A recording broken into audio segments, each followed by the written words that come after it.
Welcome to the Library Lived In. I'm Lisa, and this is Anise. Tonight we're going to talk about Beverly Cleary's memoirs, A Girl from Yamhill and My Own 2 Feet. So should we start with A Girl from Yamhill, which was published in 1988 and is basically the story of Beverly from the time she was born until she heads off to college. She leaves home. Right. So what would you rate it?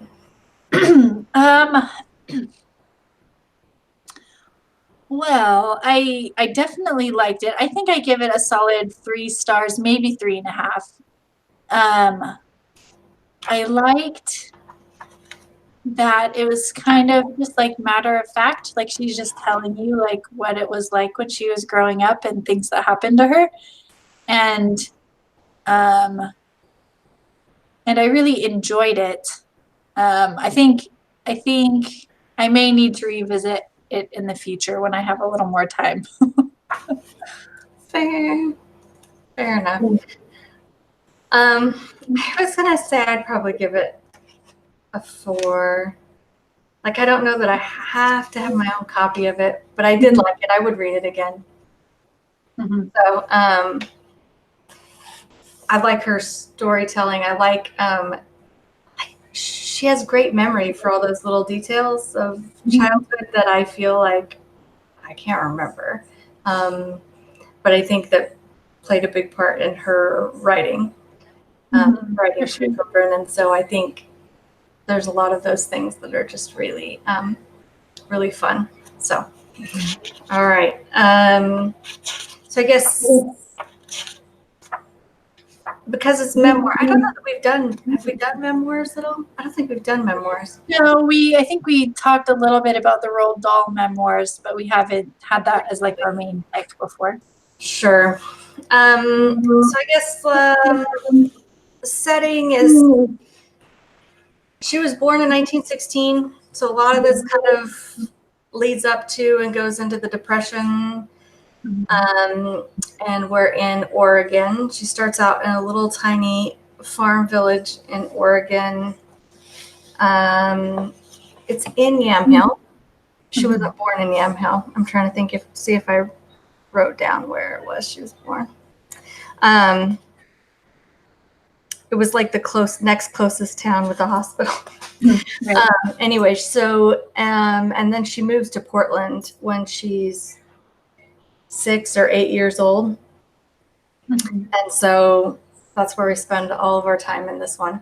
And then it spends a lot of time about this little neighborhood where she lives in Grant Park in Portland. So as far as I guess setting goes, and we really spent a lot of time with her family and her classmates.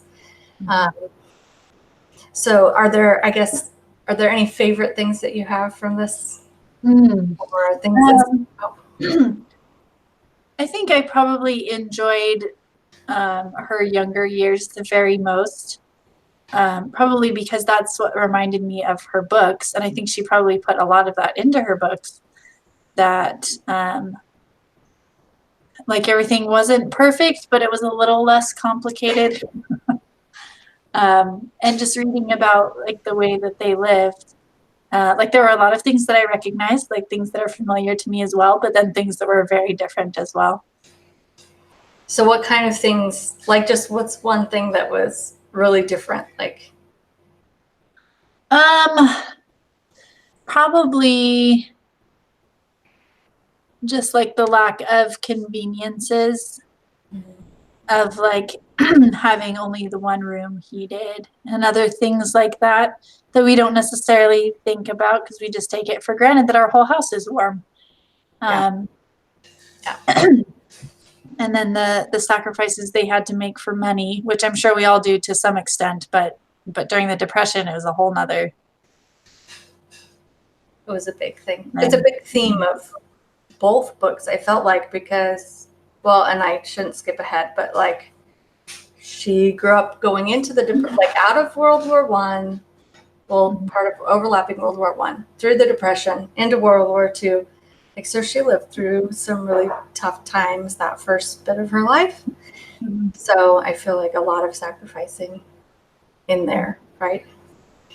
So I really think it's interesting. Like, she, growing up as an only child, she didn't have a whole lot of perspective for dealing with other children until she moved into town, into Portland. Like, it's like she had free run of whatever she wanted to do, of the farm, whatever animals, and could do whatever. And then when they moved into town, she was really confused about like how to interact with other people and what were like the rules of society and how is she supposed to behave. But it was just like, you kind of get the feeling like her mother just expected her to know how she was supposed to behave. Like, her dad's at work, right? So she just spends a lot of time, I feel like, being confused. Like, what am I'm just supposed to know these things, but I don't know them. Right. I don't know. Did you get that? I did. And I think probably like this whole time, the Ramona books are my favorite out of her stories. And so I was probably looking with an eye of seeing, like, is Ramona like actually based on her growing up years? And I think one of the reasons I've always loved Ramona is because as a kid reading those books is one of the first times when I realized, like, because Ramona is not perfect and she gets into trouble and like she has good intentions, but things don't turn out the way that she wanted to.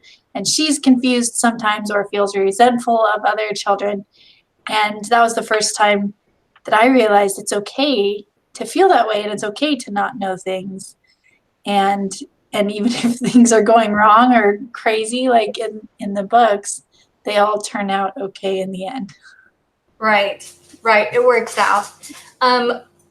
Which doesn't always work out for her in real life. Right?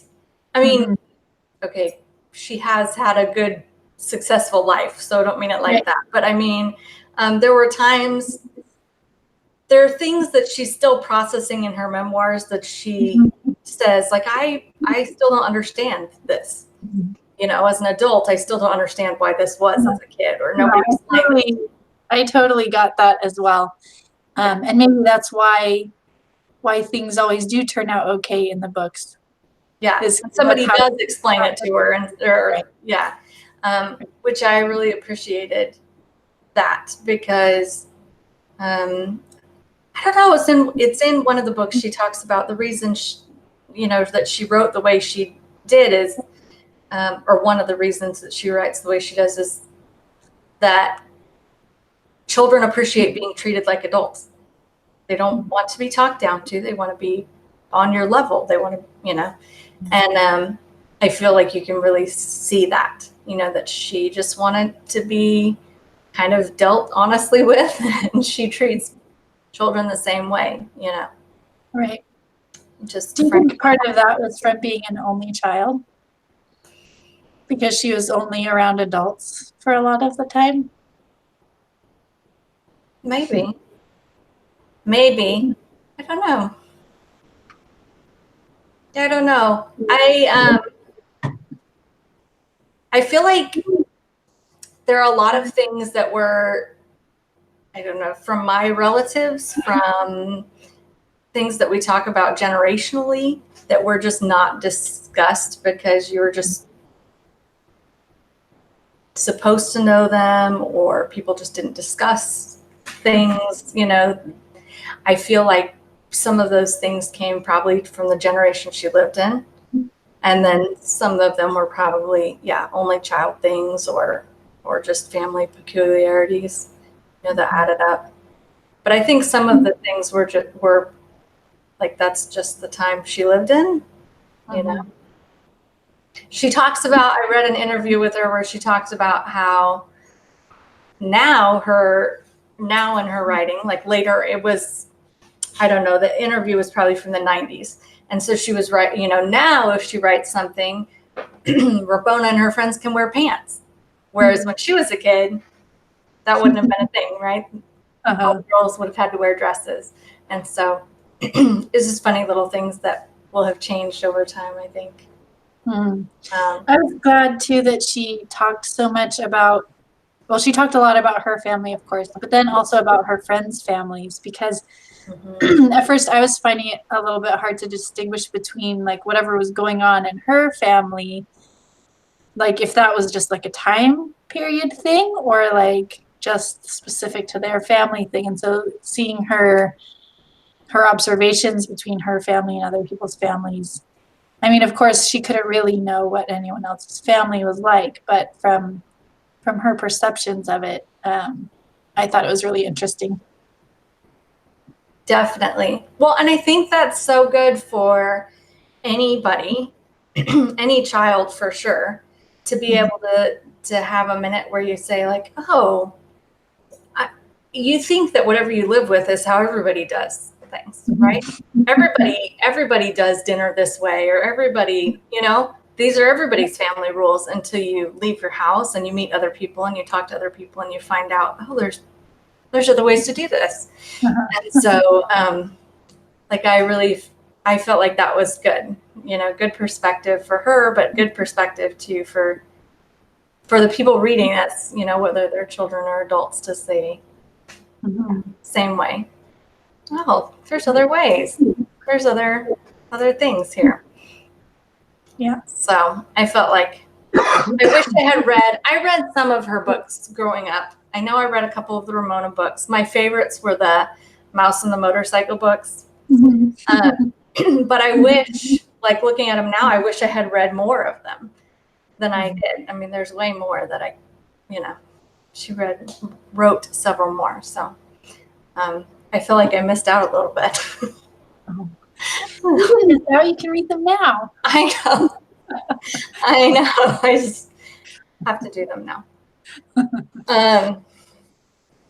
It was fun. Like, it was funny seeing some of the stuff that she got up to, the things that they did, or that the kids did. The way school was different. Some of those things too that I feel like we lose to history if you don't have a firsthand account. Especially from the perspective of a child. Yeah. I don't know. Were you surprised to find that she had difficulty reading when she started school? No, I think I had known that before, and so it didn't surprise me because I already knew. I didn't know. Especially because she talks about how much she loved hearing stories, right? And storytelling as a kid, like as a younger child before school. So I thought, oh, that's just like the start of her story and she's going to love it. And so that surprised me that she really struggled with it for a few years. But I wasn't as up to my Beverly Cleary as you were. I thought it was fun when she was talking about some of the books that she read, that she mentioned Ernest Thompson Seton. Yes! Since we read one of his books recently. And a couple of the others that she mentioned, like the Burgess animal stories in the newspaper. We read those books for school, and I didn't know that they were originally in the newspaper like that, or the magazine, whatever it was, like as a serial. Yeah. And so I was always a little happy when I came across another reference because I was familiar with a lot of them. That's awesome. I was tempted, I should have done it. I was tempted to make a list as I was reading the book of all the books that she mentioned and all the stories she mentioned, and I didn't do it. And I kind of got to the end and I was like, oh, I should have made a list. It would have been good. I looked up the poem that she talked about that she recited. Yes. In high school, because she was just talking about how like she wonders now like how she was so brave to like recite that poem in front of everybody. I was like, oh, I need to read this. And so I read it this morning and it was really good.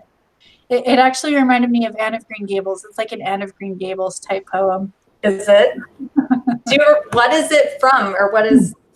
you remember? So I actually have it pulled up. It's called Patterns by Amy Lowell. Patterns by Amy Lowell. Is it part of a bigger piece, or is that like no, it's just a standalone poem. It has been published in anthologies of Amy Lowell's work. Interesting. But it's very beautiful.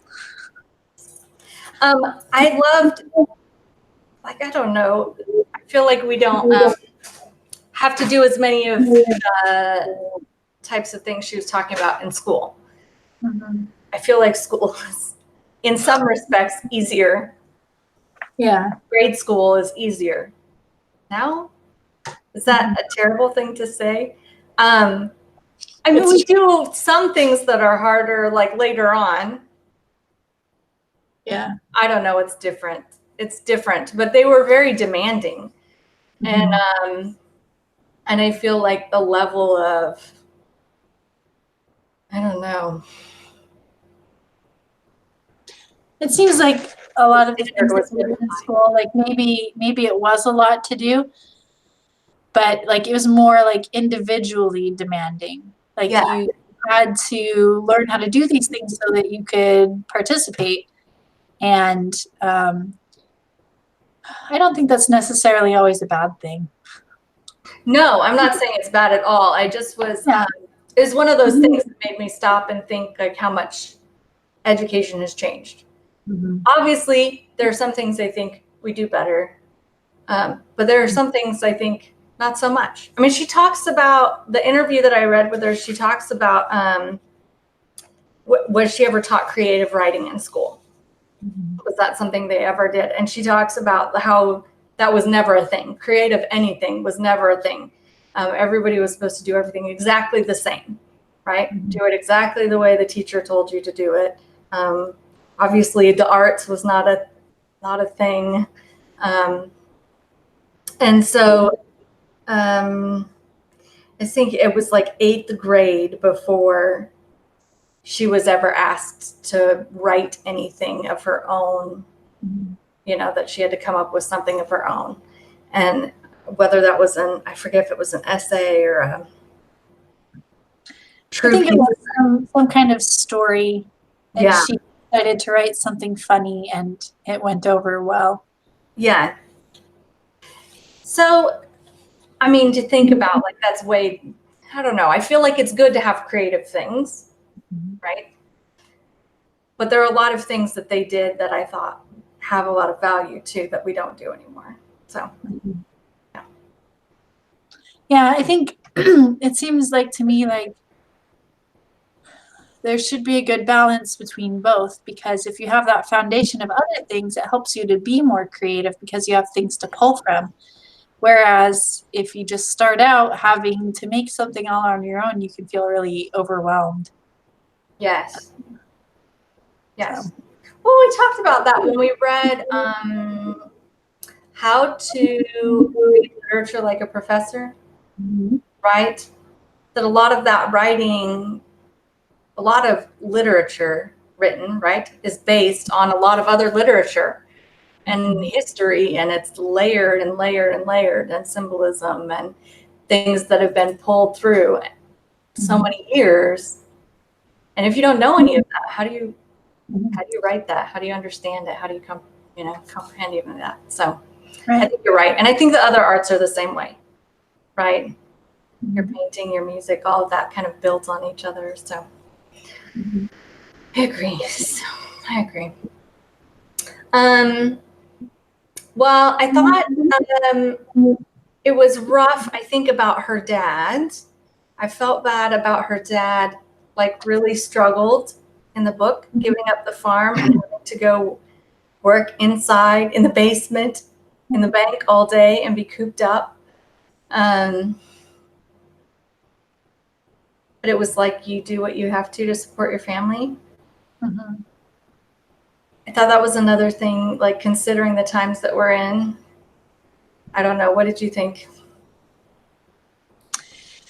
I thought everything that she wrote about her parents was really interesting because you could tell that it was easier for her to understand her father. and where he was coming from versus her mother, which sometimes she would say things that showed that she did kind of understand, like that her mother had no outlets, like there was nothing acceptable for her to do. And it was just unfortunate that that made her turn her entire attention onto Beverly, Yeah. which would be really, really hard. Yes. Felt like her mother would maybe have done well in another generation or time. Because her mother had a love of literature, and her mother was a teacher before she got married, right? So she had a great understanding of books and education and history and needed an outlet. I love the part when she started the library. Yes. I thought that was so great. And then it seems like just as time went on, she just kind of was just like cooped up in the household and never able to find her way out of that. Well, and I think that was a complication of the time too. She talks a lot about how married women couldn't get jobs. If your husband had a job, that there weren't jobs to go around for both spouses to have jobs, and you didn't have priority. And what other outlets were there at that time for women?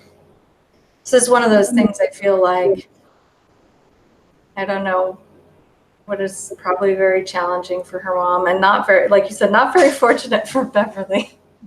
I feel like she ended up at the raw end of that deal. But mom was probably stifling, probably going crazy. And I just think, like, poor dad, like, just wanted to be doing something else, but I don't know. You kind of have a respect for him, just sticking it through. So, I forget exactly, like the exact line of when this book ends. So is it right before she goes to college, or does she actually get to? It closes where she is getting on the bus. There's been a strike with the dock workers or whatever, and so she's unable to take the boat. And so she says she'll walk if she has to, and so they buy bus tickets. Yes. Her mom has all the reasons why she shouldn't go to school. Yes. Or she can't go to California, and then she can't go by bus, and she can't go by bus. I remember. Okay. And thankfully, she just kind of digs her heels in, and her dad kind of makes it possible. And she goes to California to stay. Is it her mom's sister or her dad's sister? I think it's her mom's sister. Mom's sister lives in California. To go to junior college. I had never heard of Chaffee Junior College before. That's where she goes. Also, I don't remember ever hearing of California having free college before either. Definitely wasn't free when I lived there. I think that was a pretty good deal. And also that you could come from out of state, and there was no like, oh, sorry, you're out of state tuition or whatever. It was free for you to come too. I think that was a pretty good deal. It seemed like it. Yeah. Yeah, I think I definitely wish I had that deal. But so that was an exciting adventure, I think, to head off to and escape to. So is there anything else from A Girl from Yamhill that you wanted to share about? I don't think so. It makes me excited to read the next one just because of how much it seems like she was looking forward to getting away and getting out on her own. I mean, obviously everything turned out okay in the end, but I'm hoping that it goes as well as she was wanting. But you'll have to tell me, how does it go? Well, I don't know. I don't want to say how it went because you're going to read it. Oh, well, we can just talk about it, and I'll be excited to read it. Will you? I will. I don't want to give it away. Oh, that's okay. It's a memoir. It's not Breaking a spoiler alert or something. Okay. We'll just, I won't remember every little bit anyway. That's so true. there'll be surprises along the way. All right. Well, it picks up time-wise like the same, right? When she's headed off to, she does like a brief little review just quickly, but she's headed off to California to start college. But it was published in 1995. So there's quite a little gap there before she writes the second one. And it covers, so what is that, the 1930s, when she's heading off to college up until almost 1950. I really want there to be a memoir for like 1950 to now, because there's been a lot of time in between and I kind of want to know what happens next, but that's all we got. So it goes up till 1950 almost. So she leaves Oregon and she goes to stay with her family in California. And so the deal is that she can go stay for a year. And she can, but junior college is 2 years. So, but she can go stay for a year and do this free college. And so she's taking classes and she's loving it and won't share all the adventures, but she gets to the end of the year and it's like, well, now what, right? Like everybody else is planning their next year of classes and what to do next and well, her parents don't have money to pay for next year, and her like one of the grandparents is living with them. So she's living with her cousins, their cousins' parents, and one of the grandparents. And then she kind of like works her way into ask about like, well, what about next year? am I welcome back next year? And they tell her, well, sorry, because both sets of grandparents are living with us next year, so we won't have any room for you. No. And so she's like crushed, what am I gonna do? And I think she ends up going home, and it's just unbearable because she's finally had this taste of something else and some freedom and the ability to study and to grow and just this much, more open life. And so she works it out to go back, but it's this whole big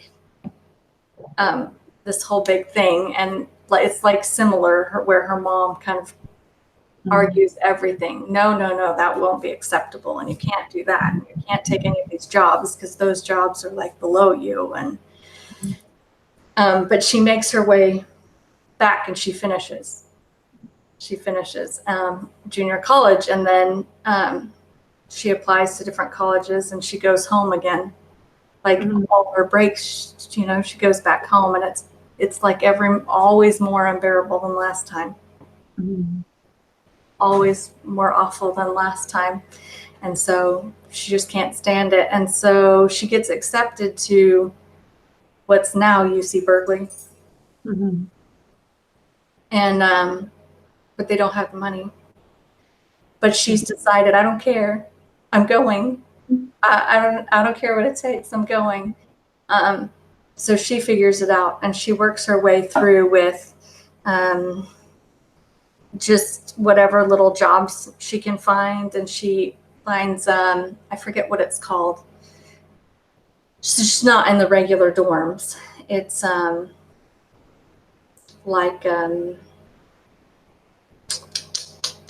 they're not regular dorms and they're not apartments. They're like shared. Okay. Think of the word. I hate when the words escape. But everybody works. They're like co-op type housing. which her mom doesn't approve of, but she pushes her way through and she works her way through and she meets lots of guys and dates all these different guys and meets a handsome young man with the name of Cleary, and who her parents don't approve of. And and it's just a big fat challenge, but she just pushes through, and she gets her bachelor's in English, and she's determined that she's going to become a librarian. So in the first book, we find out that she wants, like, she's been encouraged to be a writer after that story, right, in like 8th grade or so. And in the back of her head all this time, she tells herself, someday I'm going to write.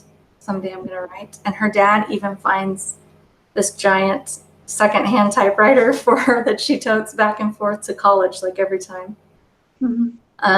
But she, like, can't bring herself to do it yet.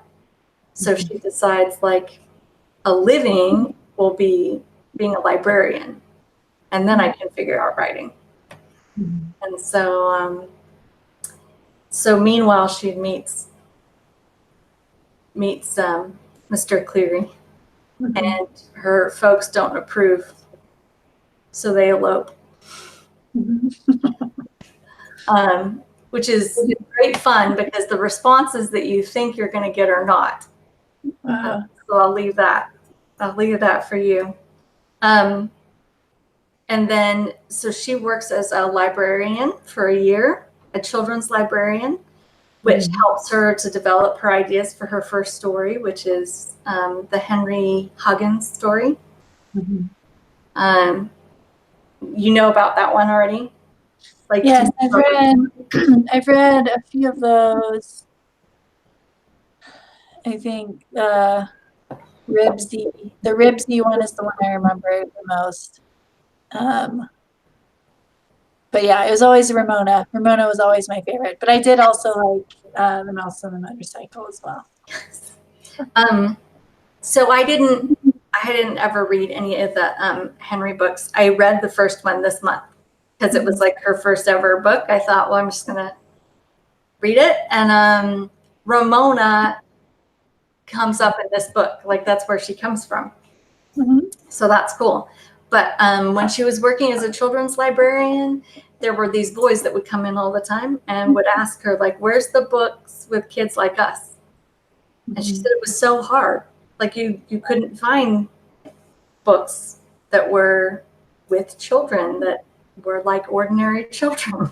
And so that's what made her eventually write these books, the Henry Huggins books and the Ramona books and stuff, because they were ordinary children that that kids could identify with. So, so after she got married, she continued working as a librarian, but they moved to California, and the library job she could get was the base librarian at the Air Force, or not the Air Force, at the Army base in Oakland. So there's some pretty hilarious stories about working as a non-military person on the Army base there. And like what it was, I don't think they had, like, she'd had any military contact with anybody before. Right. So I know you'll appreciate that. Like, just what it was like going in and saying, like, no, I'm the boss. No, I'm the boss. So, and then when, like, it culminates in her being able to publish her first book. So, it's all the, like, crazy adventures of somebody who's decided, like, I'm my own person. In the first book, she spends so much time confused and trying to figure out how to please everybody. But on this one, like, the title's really appropriate. My Own 2 Feet. Like, she really figures out how to be her own person. And so many times she's like, no, I'm doing this. This is what I want to do. I'm going to get married and I am going to go to school, and I don't care if I have to walk there, I'll go. So it's really like an exciting, happy, like, even though they go through hard times and obviously like the world wars and everything, but it's pretty amazing. Like, they always say coming of age is like, what, teenage? Mhm. Right? But I feel like this is really coming into her own. So. That's really awesome. I'm really excited to read it now. With the first one, I kept thinking to myself, like, I was like, I'm so glad I'm not a teenager anymore. Oh. Like over and over again. Yeah. Teenage years are so awkward and uncomfortable and miserable. Mm-hmm. So much, so much. But yeah, college is a little better. Oh, good. And she really leaves behind a lot of the awkward, and her poor mom is really miserable still. Mm-hmm. Like continuously tries to live vicariously through her daughter. Right. But she doesn't let her, you know? Mm-hmm. So it's really exciting to see her become who she is, and her husband, like her and her husband make a good pair. Mm-hmm. So it's fun to watch them come together. And it's fun to see, again, like the time period, right? Mm-hmm. Like the 30s and the 40s, and to like what were our dates like and that kind of thing in the 30s and 40s is really fun. And so I used to live in Alameda, and we'd go over to Oakland. Mm-hmm. And my sister was born at the Naval Hospital there in Oakland and things like that. And so, I don't know, it was really cool to think about some of those things too, you know? So, Awesome. anyways. So yeah, definitely fun. So yeah, I hope you do. I hope you go ahead, and I know it's. Oh yeah, I already have it on my Kindle. Okay, good. Because I think you'll like it. You have to tell me what you think after you read it. Mm-hmm. So, and I just made notes like, so Beverly Cleary turned 103 this year. She did. Which is amazing. Like, I hope she makes it to 104. Yeah, I think that in one of the interviews, someone is like, "What's your secret?" And she's like, "I didn't do it on purpose." Well, and her poor husband passed away a few years ago. Mm-hmm. It's been 15 years. Mm-hmm. Something 15? like that. Yeah. I think at that point, it's probably kind of hard. Yeah, I'm sure it is. You're like old and tired. But she talks about like, I had a good life and I've done good things. And I think when she was like 95, she said, I think I'm done publishing books. But she's had a lot of literary awards. Mm-hmm. So she's had, I think, one Newbery Medal and 2 Newbery Honors. Mm-hmm. The National Medal of Art, the ALA's Laura Ingalls Wilder Award, Mm-hmm. the University of Southern Mississippi Silver Medallion, the Hans Christian Andersen Award she was nominated for. So I guess that's an international award, and she was who the U.S. picked. And then Library of Congress named her as a living legend. And then she's had all kinds of like individual state awards and things. So it was pretty amazing. Like, so It really is. yeah. And then, the grade school that she went to, Fernwood, that it talks about in the first one, it was where she went for what, like grade 8, 1st through 8th or whatever, is now the Beverly Cleary Elementary School. I did see that. That was awesome. And they have like preserved, I always say it wrong, but Clickacat Street? Clickatat. Clickacat, yes, Street. Because of the books. Mm-hmm. Right? So that was like a street down from where she lived. And the town where she lived, there's like a sculpture garden with all the characters, like sculptures of all the characters from her books. Mm-hmm. I would love to go see that. Oh, so would I. Would be amazing. So yeah, I just thought that was all fun, like all the extra things that just be really cool, you know.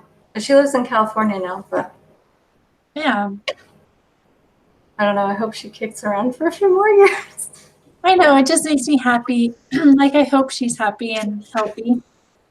But Right. it makes me happy that she's just like still around. Exactly.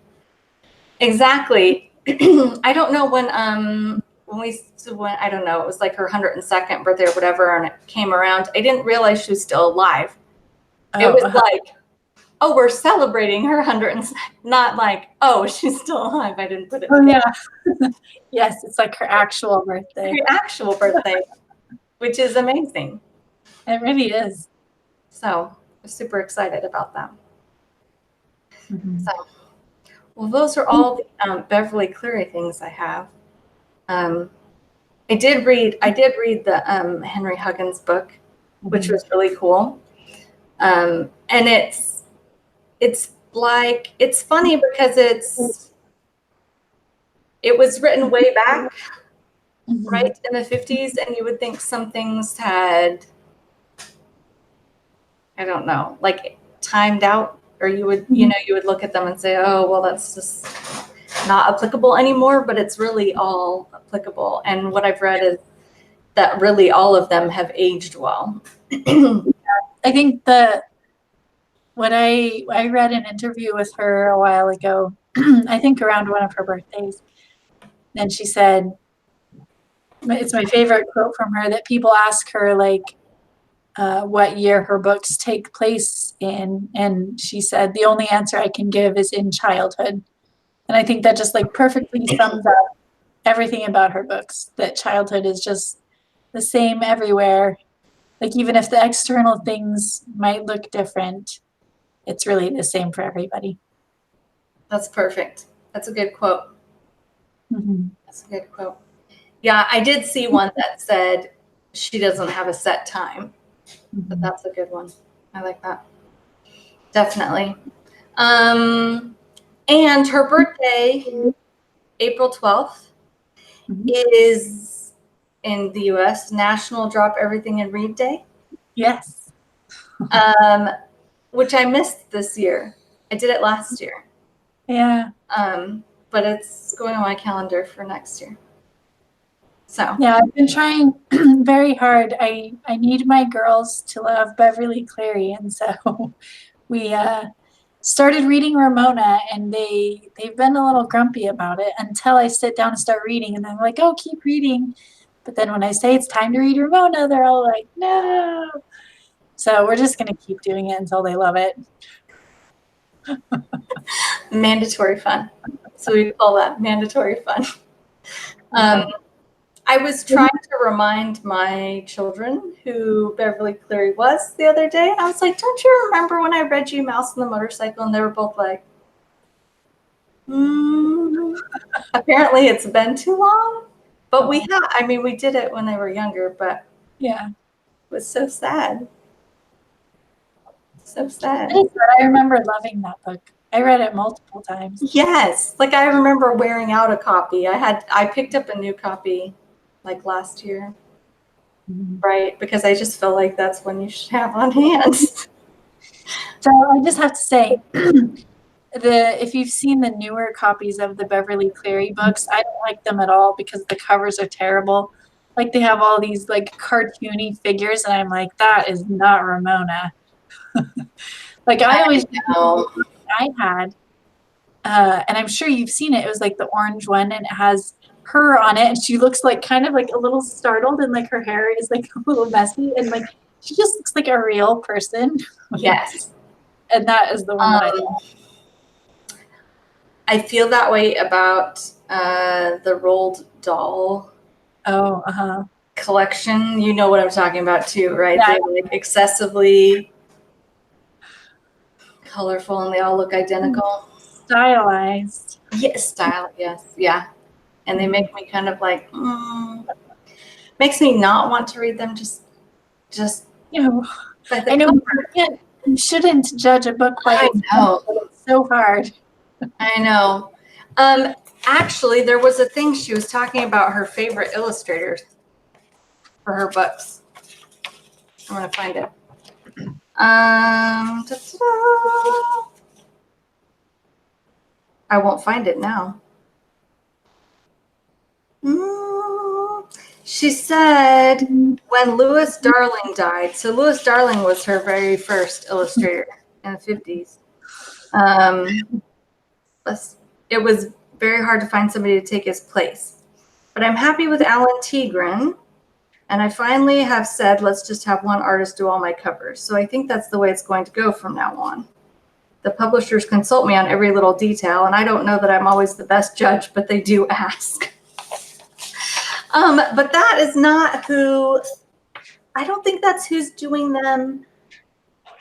Or that's not who did the one that I read. It was somebody else.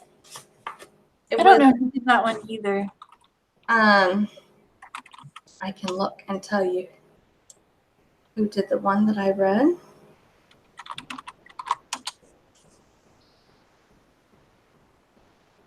Maybe I can't.